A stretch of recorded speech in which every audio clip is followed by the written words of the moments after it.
United Airlines wants to take flight to supersonic speeds, today announcing the addition of Overture jets to the fleet. The planes can fly at twice the speed of the fastest traditional airliners, meaning a flight from Newark to London could take just 3.5 hours. NewsNation correspondent Tom Negevin is live. And Tom, you have more on this deal between United and Boom Supersonic.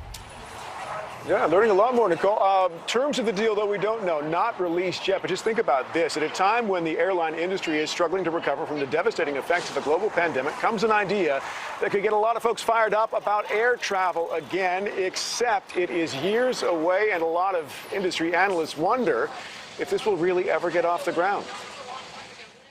The renderings are beautiful. Clean lines, aerodynamic curves, like looking into the future, or to some, the past. United Airlines announced today it's buying 15 of these planes from Boom Supersonic with the option to pick up 35 more. Passenger service planned for 2029 at Mach 1.7, cutting some flight times in half. That means New York to London in 3.5 hours. In a statement announcing the deal, United CEO Scott Kirby says our mission has always been about connecting people, and now working with Boom, we'll be able to do that on an even greater scale.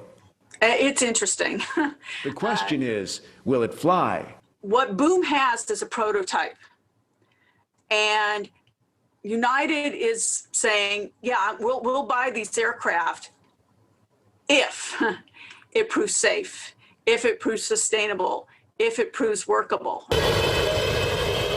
To this day, when many people think of supersonic flight, they think of this. The Concorde flew from 1976 until October 2003, 3 years after an Air France flight crashed after takeoff from Paris, killing everyone on board and 4 people on the ground. The crash in Paris of the Concorde was obviously a big tragedy, but that's not what doomed the plane. Industry watchers like the Points guy's David Slotnick remind us that the Concorde's fate was sealed not by tragedy, but by economics. It was luxurious, romantic, but in the end, simply too expensive to keep in the air. What's different now? Boom is promising tighter margins, in short, high-speed profitability, along with a plan to use sustainable aviation fuel, a pledge to be carbon neutral by 2050. Value proposition that Boom is offering is the idea that it's going to be a lot cheaper. It's going to use less fuel. Maintenance is going to cost less.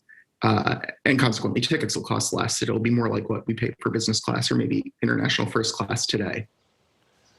In short, a plan to push the envelope in every possible way, almost, except for speed. It'll go no faster than the Concorde did. However, lots that we still don't know. A plane that hasn't been built or certified yet. As one industry analyst put it to me today, we're still very early in this story, Nicole. Right, not yet built, but lots of promises being made there. All right, we'll see what happens. Tom Negevin live tonight in New York.